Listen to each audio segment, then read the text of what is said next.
Sit down here on Real Sports Live. Billy Watson coming to you today for the 3 o'clock slot. Today's guests are La Joya Juarez Lincoln soccer players and graduates from La Joya Juarez Lincoln, Caitlin Hernandez and Ashley Segura, both captains of the Lady Huskies. Ladies, how are we doing today?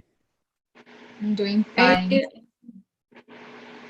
to have you all on the show. I know we had tried getting a lot of you guys on, but just schedules weren't all there at the same time. But it's good that we have the captains on at least for just to have, I guess, the whole perspective of the team. So it's good to have you guys finally on. First of all, just how have you guys been dealing with the whole coronavirus thing? It's something we've asked everybody on this show, especially for athletes and for you guys pertaining to you guys going off to college. So how have you guys been dealing with coronavirus so far? We'll start with Ashley. Well, it's been kind of difficult since we're used to practicing and playing almost every day. But I think that as time progressed, we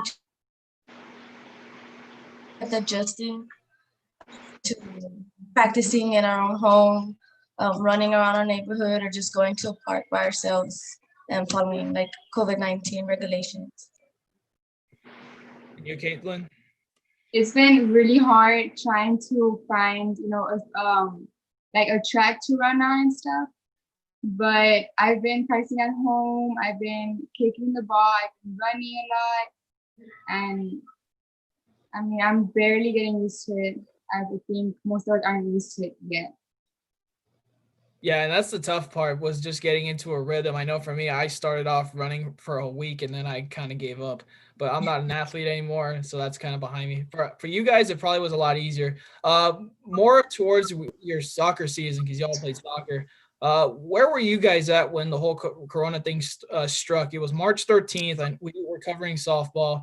We were hitting soccer as well. You guys were at the tail end of your district season, I think it was. So where were you guys at when you first heard the news, and what was the whole reaction to that? We'll go with Caitlin this time to start off.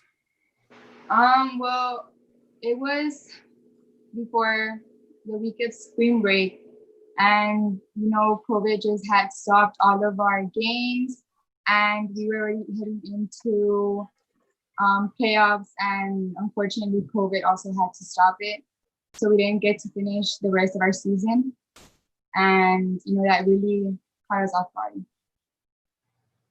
And Ashley, what was your reaction? You guys were on the same team, so I will have you answer it twice. But what was your reaction to it? And then we'll go with Caitlin's. What were you thinking? Were you sad? Were you struck? What was your reaction? I was really shocked. I mean, I think when we first started hearing about the news was against Mac High, and well, everybody played their hearts out that game because we didn't know if it was going to be our last game or not. But we had hopes that we would be able to play our playoff games, and it was really sad. I was really hoping to end my senior year with a bang, but I mean, I wasn't able to. We weren't able to. And obviously, you guys will play in college. We'll get to that in just a sec. But after COVID-19 struck, did you guys get an extra week of spring break just like everybody else? Yes. I bet that was awesome, at least just to have a whole week off, another whole week off. What was y'all's transition into the online setting? I know college students, it's kind of easier, but for a high school student, how did your high school prep you guys, and how did you guys think you did? Either or, it doesn't matter. Well, I think we did pretty well. I mean, it was kind of difficult for some to be able to get the online procedures, but the school was really good about sending like the packets out and for us to turn them in. But it was fairly easy to get through Google Classroom and the Zoom meetings. I mean, since we're really good with technology, I mean, we basically just eased into it really easily. Caitlin? I actually kind of struggled because I'm not, really used to the online working. I'm more like of a visual learning class. So it was pretty hard for me to learn from like Zoom and like just working online. And, but I still made it. I still turned on my work, but it was really hard for me at times. And that's what a lot of people have said. They're more of the in-person sort of learner. And that's how I am too. I know we in school we were like, hey, online's cool, but it's better to get the in-person teaching and tutoring, especially since you have bad professors in college. Ashley, you said that it was kind of easier for you. Why was that? I know you said it was just because of the technology. Is that the main reason why, or what else? Well, I've been taking dual enrollment classes like since my junior year. So I already knew how to handle everything online and how to turn it in. And most of my teachers wanted everything turned into Google Classroom, even in person. So I already knew how to manage my way through the whole system. Wait, and Caitlin, for you, yeah, you said you struggled, but uh, Yeah. how did you wrap up? How did it turn out for you? Well, ultimately, it turned out being okay. But even though in my pre-P classes, most of my teachers would we would have to turn our stuff in person. So it was kind of confusing for me to do all my work through Google Classroom. But I still managed to turn on my work. Would y'all do online again, or would you rather just go back to school? I personally would rather go back to school. Yeah. I like online. It's easier. Hey, two opposing views. It's interesting. I mean, schools are saying, "Hey, let's go year round." Some are saying, "Let's stay online." But you guys are headed off to college, and y'all guys will get a new experience with shorter times and everything like that. Let's switch gears a little bit to more of your soccer season now. You guys, I think, were in third place in your district. You guys had a tough schedule. Obviously, you had the Mackay Lady Bulldogs and the Lady Mustangs, two powerhouses in your district. One game that really stuck out to me when looking at y'all's schedules was the Mackay matchup. You guys faced them in a tournament championship and lost to them, and then you guys played them again at La Jolla. Ashley, start us off there. What was the mindset heading into that game? You guys already played them before, and you guys were playing at home. What were you guys thinking heading into that game? Well, like any other players, like we like to defend our home, and like so we had already beat them before the year before, so we didn't want to lose to them again. It's like, okay, you beat us this time, it's fine. We had a bad game, we're gonna get you next time. And it was just like, it's always been that battle between us, like, oh, I'm not gonna let you beat me. I'm not. Well, I think that's like the whole mentality behind it. Every single one of our players. What about you, Caitlin? Well, we always had a mindset of not going in too confident because we know that Mackay is a really good team, and they gave us a run for our money also, but we weren't just gonna let them have like an easy match. So it was like that game was really intense, and it was in our home stadium. So like Ashley said, we weren't really gonna like just let them beat us. So we had to like also give them a run of our money. Yeah, that was actually a game that we got to go to. You guys lost the first matchup 5-1. This one was 2-1. What was I know the second half you guys got the early goal. Who was the one that scored that goal? I didn't get to watch that whole game, but Melanie Olivares. nice. Okay. So when she got that first goal, or actually let's start from the beginning. I'm rushing this a little bit. Let's start from the beginning. Caitlin, talk about that first half. I mean, you guys were tied. What was the energy like? The energy was really high. We were pressured to score because you never know what could happen when you're tied or when you're up against one. So, we're just really hoping we would get another goal in there so we could like kind of secure it.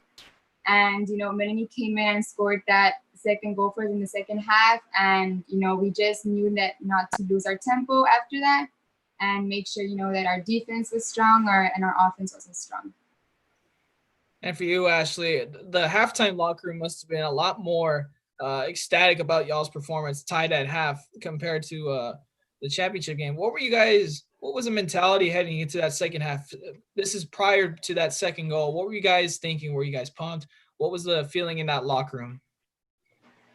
It was really intense. We wanted to keep calm, but we also wanted to keep up the intensity. We didn't want to back down and let them take a step over into our side. So I think that the pressure really came onto everybody because the defense had to stay strong and the midfield had to keep helping the offense and come back and helping the defense. And the forwards just had to finish off their job, which is to score. So the pressure was on everybody. It was, my skin right now, it's like just remembering the feeling. That's awesome. Yeah. So, and then you ended up pulling out of it. You guys obviously had a great celebration at the end. I got watched that the other day. It's amazing feeling when you're able to knock off such a great team like Mac High. What were you guys feeling? What was y'all's reaction? Well, I was super excited. I was pumped up, that we had a chance to beat him again. So that was really an awesome feeling that I got. As a midfielder, it was just amazing. I mean, I've seen very few games and very few teams that have been able to score on Mac High, let alone beat them. So it was like a championship game, a final, a game everybody wanted to watch and everybody wanted to be. It was just. And that's great. Yeah, y'all ended up pulling out of that one 2-1. A few weeks later, you guys bumped into them again. Not the result y'all wanted, and then you guys are still in the standings, and that's the thing. You guys were still in the mix for a playoff run, and then obviously COVID-19 hit. What was the feeling like? I'm asking this a lot about your feeling and what were you thinking, but it must have been a shocker just to see, again, back to COVID-19, you guys were in the chance for a mix, and then your season gets put up. Ashley? Well, like at that moment, we had just found out that our season might be cut short. And I mean, my dad always told me to play every game like it's a final game and like just to play my heart out. But that game, I mean, I wasn't just playing it because I wanted to win. I wanted to enjoy what could be my last high school soccer game. And it was fun. It didn't hurt me to lose. I mean, everybody wants to win, but I mean, I'm just glad that all my teammates left their heart on the field and that we had fun. It's always fun to play against Mac High. What about for you, Caitlin? Well, since we did find out that it was going to be probably our last game of the season, there was a little bit of tears between all the seniors because it was going to be our last game playing together. And, that was probably the last time I saw any of the girls. But like Ashley said, like I really didn't mind the loss, just as long as, that we at least tried our very best before our season was cut off. Yeah. And then so it doesn't end there. You guys ended up both of y'all signing to go play at the next level. So some encouraging news for both of you guys. Let's talk about y'all's recruiting process. First of all, we'll start with Caitlin. You're going to Jarvis, right? You're going to Jarvis, right? Actually, I'm not attending Jarvis. I actually signed to go to Western Texas College in Snyder. Okay. And I had gone the day after the game of La Joya. I had to go to Snyder to go see the college and, meet the team and the coach and, practice with them. And 3 weeks later, I signed with them, but it was a really difficult choice choosing between Western and Jarvis. It took me about a month or so to decide. And I gave the coach a call from Jarvis and I told him that I will not be attending Jarvis Christian College, that I will be attending Western Texas College. And you said you've been up there. How do you like Snyder? It's a short trip from Texas Tech. That's where I go. Yeah. How do you like West Texas? It was nice. That little town is really calm. It's really dry. Too, yeah. Yes. Yes. But, I liked the people there. The school was really nice. So I ultimately decided going to Western Texas College to play. And for you, Ashley, it's another dry and hot place. You're going to Texas A&M International. Talk about your process with them and why you chose A&M International. Um, my recruiting process was actually kind of like during the spring break, the whole COVID-19 was starting off. I had been sending the coach my highlights, and he's barely new. He just signed as the head coach in January, so his recruiting process started kind of late. And I'd been looking into Texas A&M International for a while, thanks to my travel coach, Coach Adriano. He's the one who recommended the school, and well, I sent him my highlights, and he responded telling me that he wanted to make me an offer, and well, then I accepted, and I'm going to Texas A&M International. Nice. So you guys signed fairly early on, I think, if I'm right. Have you guys been doing any workouts so far just to stay in shape? Have the coaches reached out to you and giving you stuff to do during the break and stuff like that, Ashley? Yes. Well, actually, our coach holds weekly meetings on Fridays. We actually had a meeting earlier today, like just to get to know the team. And since we can't travel over there yet, it's just to get to know him, the expectations, make sure we're keeping in shape. Our physical and conditioning coach, he sends us workouts through our email, and it's pretty great. And what about you, Caitlin? You shook your head yes. What have you been going through with workouts and stuff like that? Well, we recently got our conditioning workouts, and it's about a 2-month conditioning workout. And I try to go every day to work out. If not, I just work out here at home outside. Just run a little, do a little bit of sprints, and do ball drills. Nice. And actually, I was going to ask you, because I didn't know that you guys were going to different colleges. I was going to ask you, how cool is it going to be playing together? But I'll ask you this.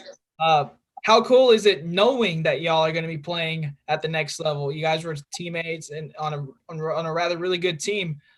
What's the mutual feeling between you guys? You both going to play at the next level. Start with Kim.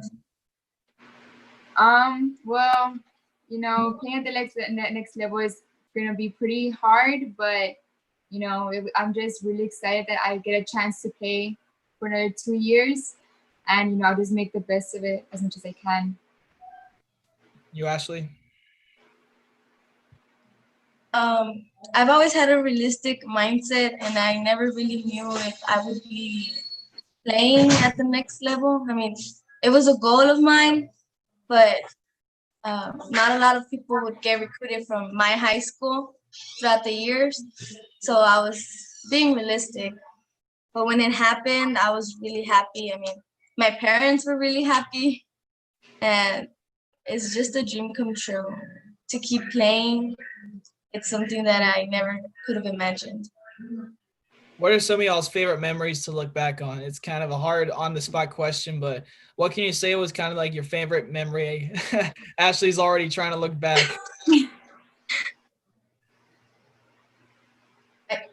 I think my favorite memory is when we won. I think it was round 3 of my junior year, and we got to go to the Sweet 16. That was my favorite game. The vibes coming off from that game, like during the game and after the game, it was just amazing. Even in the bus, like everybody was just so happy, and it was amazing. That's my favorite memory. What about you, Caitlin? I would have to go with Ashley with the Sweet 16 memory. That memory was probably the one I will never forget. The feeling was awesome. That we've never gone that far into playoffs. It was the first time we've gone to round 3, going to the 4th round against Lake Travis, and everybody was so excited for us, and we were wishing to go into that going past the 4th round this year, but COVID cut it short. Yeah, Lake Travis is tough, but hey, it's a good feeling that you guys just make it that far. Round 3 in soccer is a good length to go. before we start wrapping this up, I know Ashley said that you guys don't get a lot of signees or people that try to go to the next level, but from you guys, what sort of advice would you give to anyone, if it's a kid, if it's a high school, if it's a friend, what kind of advice would you give them to try to pursue their dream and try to go to the next level? I would say to start reaching out to college coaches yourself. I mean, don't wait for your coaches to do it for you, because I mean, we're gonna be honest, they don't have a lot of time, and if they have a lot of seniors, they're not gonna just focus on you. So I would say, like, look for the emails on the college website and email them your highlights, talk to them. Keep your options open. Don't think that a university is too big or it's too small. I mean, you can go to wherever you want. Just have direction and confidence that you can get there. Caitlin? My advice is that, to treat every game as if it is your last. And I actually said, try to reach out to coaches early, because my mistake was that I was reaching out to coaches already late into the season. So I didn't get much coaches to see me play. So, just start reaching out to coaches way before your season, and, just really put your heart into playing every single game. Well said, ladies. Now, kind of the best part we do on this show. Any shout outs you guys want to give to your friends or family? Go ahead, Caitlin. A shout out. I want to give a shout out to both my parents, because if it wasn't for them, I wouldn't be where I'm at right now. Because of all their sacrifice, their love, and all their support, I wouldn't be where I'm at. I wouldn't be playing at the next level if it wasn't for them. I want to give a shout out to my parents, because my dad was my first coach. And I can honestly say he's been the best coach I've ever had. And my mom's been my #1 fan since the first game I started playing. She's tried not to miss any games. And my dad sadly had to work some of them. But I also want to give a shout out to my grandparents, because when my parents couldn't be there, they were always there at my middle school games. And even though they don't even like soccer, they were still there telling me to run faster and get the ball and score. And also my aunt Isabel and my uncle Cornelio, they always support me, and they treat me like I'm their daughter, no matter what. They're like my second pair of parents. So I'm really happy that I was blessed to have 2 pairs of parents. Awesome. Actually, let me throw this one in. Are you guys optimistic soccer and other sports will start in the fall? Yes. Hopefully, we're hopefully praying. It's a good mindset to have. Honestly, I have a couple people who are saying it's not looking good, but it's just about positive vibes right now. It will get better. I sure hope it does. We just got to stay safe and follow regulations. So well said. Appreciate the shout outs. That's going to wrap up our show today, guys, at the 3:00 slot. These are the Juarez Lincoln seniors, Caitlin Hernandez and Ashley Segura. They'll be both playing college ball. Segura will be going to A&M International, and Hernandez will going to Western Texas College in Snyder. Coming up at 5:00, guys, it'll be the Hall of Fame show with Kevin and Joe. They'll be on at 5:00, so tune in for that. And then we'll be at Round Rock tomorrow for some 7-on-7. So tune in for that. Follow us on our social media at Real Sports Live. Pick up the tab, too. It's a really nice tab, the magazine. So pick that out. Check out your local businesses and support the magazine. Caitlin and Ashley, thank you again for joining us. I know we couldn't get everybody on, but we're glad and certainly honored to have you guys on. So thank you for joining us today. Thank you for having us. Have a good one and stay safe.